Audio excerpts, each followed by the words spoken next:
Now, this have no place in God's house. Amen.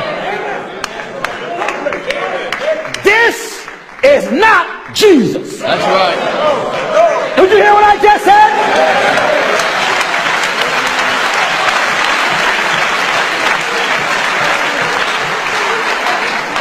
He ain't Jesus. No.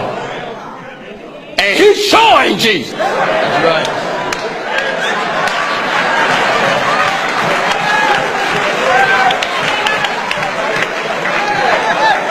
That's not Jesus. Amen. Now, the Europeans took this. Oh, I'm going to hit hard.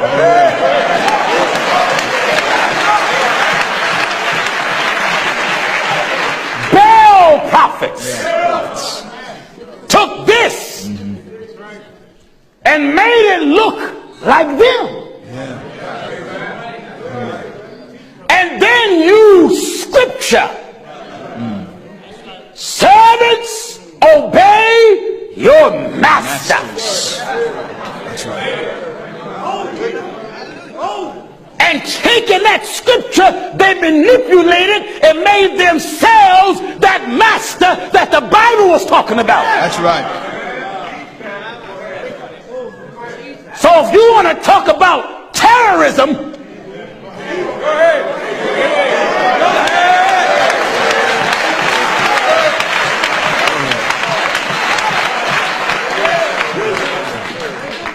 racism is terrorism. Amen. If you got me looking up to white people Go ahead. to think they are superior and look down at myself as a black man to teach me that I'm inferior, that is terrorism. Terrorism. Some of you are bowing in the name of the Father, in the name of the Son, Yeah. in the name of whose son is this? Whose son is that? I mean, whose son is this fella? That's right. This is Baal's son. Baal's son. This is the devil's son. This is the son of a liar. That's right. That's right. You would say, oh, he called Jesus a liar. That's not Jesus. That's not Jesus. That's not Jesus. I said, that's not Jesus. And that's not Jesus either. Go ahead. So get up off your knees. Get up. Stop making a cross. That's right. Get up off your knees. That's idolatry. Idolatry. La croix avec un Jésus dessus, donc un Jésus qui est toujours mort et qui n'est jamais ressuscité, alors que Jésus-Christ est ressuscité il y a 2017 ans environ. Voilà ce Jésus bizarre là avec un signe de la main gauche, ce qu'il est en train de faire, hein. Il représente quel Dieu en faisant ce signe-là? Donc ça représente vraiment Baphomet, ça représente vraiment le signe du diable. Il n'y a rien d'hasard. Également, qui a pris la photo de Jésus il y a 2000 ans? Parce qu'il n'y avait pas de photographe, il n'y avait pas d'appareil photo. Qui a pris la photo de ce Jésus-là? Bien évidemment, le fameux chapelet. Je sais que mes propos choquent. Être un chrétien, c'est obéir à la parole de Dieu. Donc mes frères et sœurs, cette sœur qui était possédée, mes frères et sœurs, elle avait tous ses artifices chez elle. Mais ces artifices n'ont rien pu faire pour sa délivrance. Est-ce que c'est ce Jésus-là qui sauve sur la croix, qui est toujours mort et qui n'est jamais ressuscité? Ou est-ce que c'est le Dieu d'Israël qui sauve? Habakkuk chapitre 2 au verset 18. À quoi sert une image taillée? Pour qu'un ouvrier la taille. À quoi sert une image en métal fondu et qui enseigne le mensonge? Pour que l'ouvrier qui l'a faite place en elle sa confiance, tandis qu'il fabrique des idoles muettes Malheur à celui qui dit au bois, lève-toi, à une pierre muette, réveille-toi. Donnera-t-elle instruction? Voici, elle est garnie d'or et d'argent, mais il n'y a point en elle un esprit qui l'anime. L'Éternel est dans son saint temple, que toute la terre fasse silence devant lui. Amen. À quoi sert une image taillée? Ces choses-là passent au diable. Le diable n'a pas peur de ce bout de bois. Pourquoi? Parce que c'est de l'idolâtrie. C'est lui qui a emmené ça sur la terre. La Bible dit, que sert-il de se confier dans une image taillée? À quoi sert une image en métal fondu et qui enseigne le mensonge? La Bible nous dit que Satan est le père du mensonge et il ment depuis le commencement. Donc, il faut se poser des questions, mes frères et sœurs.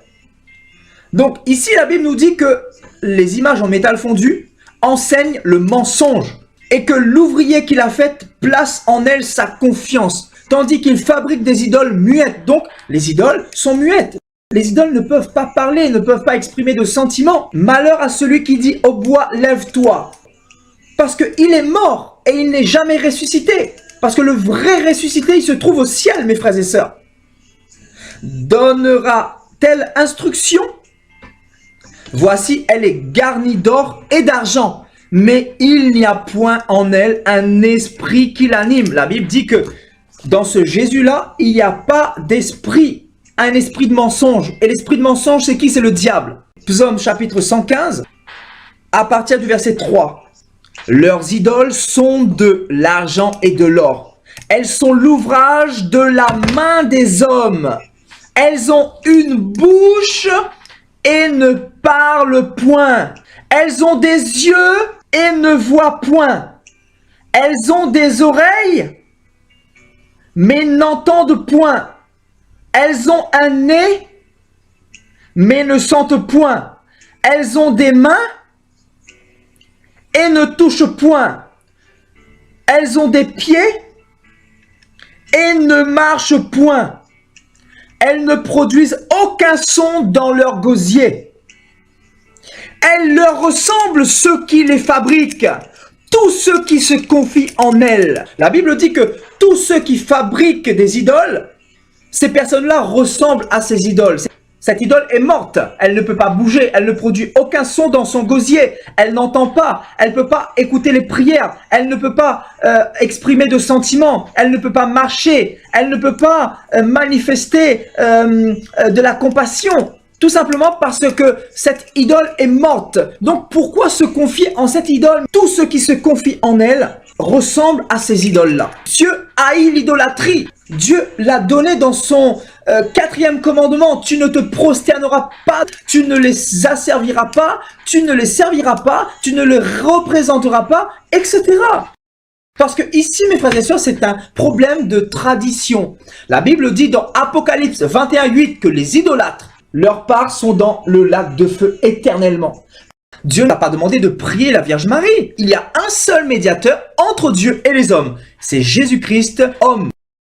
Ce n'est pas Marie. Marie n'est pas morte pour tes péchés. Marie, c'est simplement une femme qui a reçu une grâce.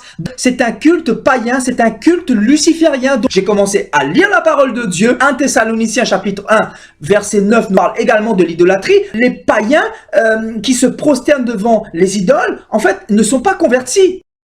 Donc, le Seigneur disait à Nicodème, si tu ne n'es pas d'en haut, tu ne peux pas hériter du royaume des cieux. Moi qui chasse des démons, je n'ai pas besoin de crucifix. Je chasse comme Jésus-Christ a chassé, c'est-à-dire avec l'autorité. Donc, ces choses-là, mes frères et sœurs, à partir de maintenant, il faut jeter parce que c'est des points de contact pour des sorciers. Donc, les apparitions de la Vierge, c'est simplement Satan qui se déguise en ange de lumière. Toutes ces idoles, c'est simplement des démons qui viennent dans ces idoles. Satan a voulu se faire adorer au ciel. N'ayant pas pu se faire adorer, il va venir se faire adorer sur la terre. L'église catholique qui est partout, qui est partout, qui est partout. Mes frères et sœurs, j'étais catholique hier. Je suis issu du catholicisme. C'est la secte que Satan a emmenée, Demandez à Dieu de tout votre cœur. La foi sans les œuvres est morte, nous dit Jacques chapitre 2 verset 26. Le prince de ce monde qui n'est autre que Satan le diable, le père du mensonge, celui qui enseigne le mensonge à travers les idoles, à travers les images taillées, à travers les fausses doctrines. Dieu n'a pas demandé de prier la Vierge Marie. Il y a un seul médiateur entre Dieu et les hommes. C'est Jésus-Christ, homme.